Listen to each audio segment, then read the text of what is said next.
بلکہ کیفیت یہ تھی کہ مرید یہاں اگر کچھ نذرانہ دیتے ہیں فرماتے مجھے ضرورت ہے، ٹکٹ ہے میرے پاس ضرورت ہے، اور کبھی کوئی ٹکٹ نہیں دیتا۔ ہمارا علاقہ میں مدرسہ فیض کا جلسہ تھا، حضرت کو میں نے ٹکٹ بھیجا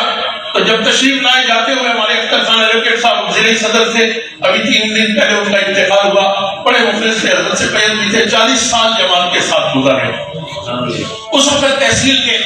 وہ صدر تھے۔ تو حضرت جاتے ہوئے ٹکٹ بھی ان کو دے گئے اور کچھ پیسے بھی دے گئے کہ یہ سیال صاحب کو دے دیجیے گا کہ میں تو آگے جا رہا ہوں ٹکٹ کا، میں نے کہا دے دیں گے، مدرسے کے پیسے ہیں، مدرسے کے کام آ جائیں گے۔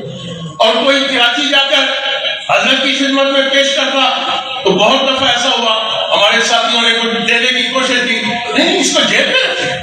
آپ مسافر ہیں، مجھ سے زیادہ ضرورت مند ہے، میں تو گھر میں بیٹھا ہوں، آپ سفر میں آپ کو ضرورت پڑ سکتی ہے، رکھیے اس کو جیب میں رکھیے۔ اس طرح حضرت نے زندگی گزاری۔ اور جو جن کے ہاتھ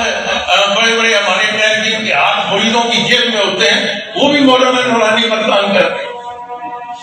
تو اہل سنت کو چاہیے اپنے آپ پر غور کریں، حضرت کا یوم مناتے ہیں تو پھر حضرت کے افکار سے، حضرت کے اقوال سے، حضرت کی زندگی سے بھی سبق حاصل کیجیے تاکہ ہم اسی نہج پر چلیں، اسی ڈگر پر روانہ ہوں اور ہم جمعیت علماء پاکستان کو اس جگہ پر بحال کر سکیں جس پر حضرت چھوڑ کر گئے تھے۔